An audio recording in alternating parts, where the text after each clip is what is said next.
It's been raining on and off for the past week. That tends to happen a lot when you live in the South during the summer months.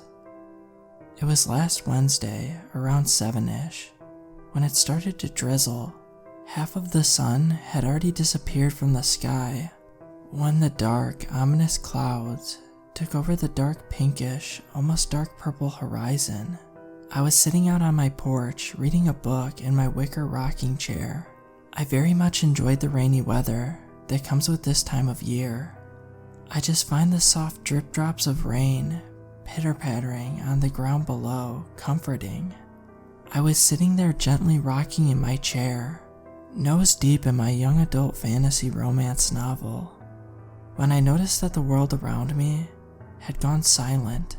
The sweet bird song, the sounds of the branches swaying up and down as the little squirrels traveled along, then ceased to exist. Curious, I re-emerged into reality and took a peek into my front yard. I lived atop a rather steep hill, in a rather large house, for just myself living there. I was located by a main road that went in and out of a tiny town I inhabited. My only neighbor for about 1.5 miles was the small but lush green woods that were right across the street from my house. Since it was dusk, there wasn't much light, and it didn't help that there were dark gray storm clouds above my head either. But I swear, I could make out the shape of a person just a few yards from the tree line. I couldn't make out any defining details, and for a second, I thought I might just be seeing things. But the sheer darkness of the person's silhouette, the darkest shade of black I have ever seen, contrasted vastly to the dullish gray that surrounded it and convinced me otherwise. Freaked out, I quickly got up and out of my rocking chair and straight into my house, locking the door behind me as I entered. After a quick sweep of my estate, making sure all the windows and doors were locked, I felt relatively safe again. My bedroom window faced onto the street, so I snuck a glance to see if the person was still there. By now, it was dark outside, and without any light, I couldn't even see down the road. With a sudden flash of lightning, the person's silhouette was enlightened. A loud crack and boom of thunder sounded seconds later. The storm had picked up and the rain was pelting against the roof and windows of my house.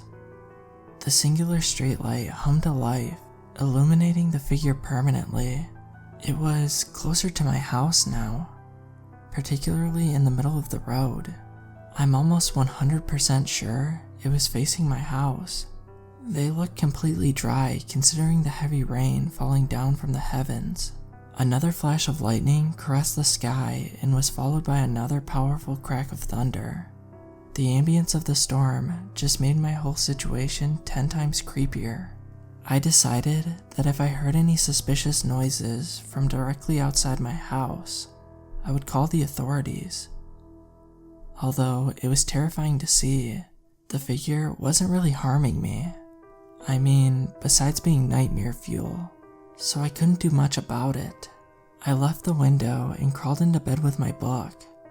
I began to pick up where I left off, but straining my eyes for any suspicious sounds. Eventually though, I fell asleep. I awoke the next morning to birds chirping and golden rays of sunshine shining directly into my eyes.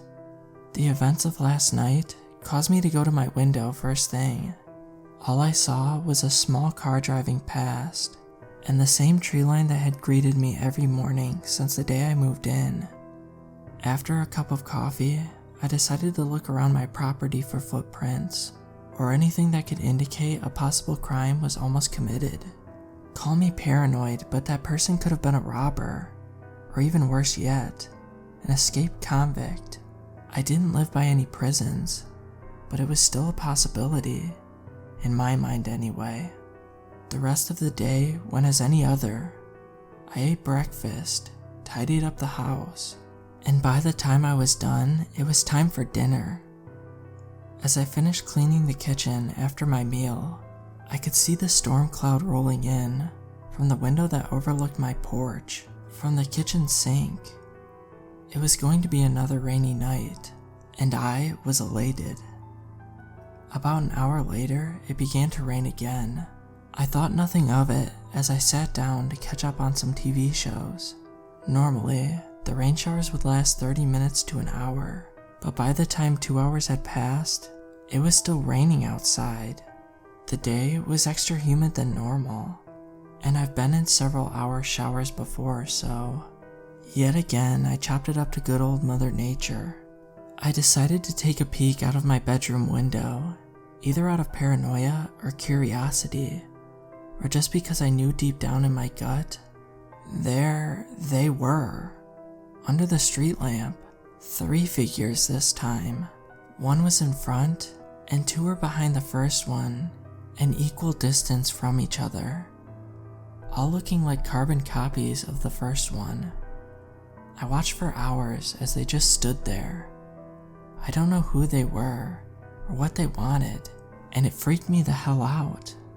Eventually, I got agitated and stormed out onto my covered porch. "What the hell do you want?" I yelled at the figures. No response. "Why are you here? If you don't leave, I'm going to call the cops." Again, silence. I stormed back inside. Comically, as I slammed the door, a loud thunderous boom shook my house as light blue streaks lit up the sky. I tried to call the police, but my phone line was down. I could have gone outside to my car, but my gut told me not to go near those things. I remembered that they were gone in the morning, so all I could hope to do in that moment was wait. I awoke to gray storm clouds. It was still raining, and those things were still out there, taunting me, beckoning me. I turned to the news channel. At this point, it would have been raining for 15 hours. There was absolutely nothing about the continuous rain, and it continued to rain. It's been raining for a week straight. I'm trapped in my home. Every single fiber in my being is telling me not to go out there, because they're still there. Even in the middle of the day, when visibility is best, their only black bodies are there, glaring at me menacingly. I've concluded that they are some kind of shadow creatures with nefarious intent. They keep coming, multiplying. I think there is at least 100 of them out there by now. They keep coming closer. The first one from the first night is on my porch steps, mere feet away from the safety of inside. I stare into the nothingness that is its face every time I look through the window on my door. The only thing between us is the 4 walls of my house. They're so close, yet so far.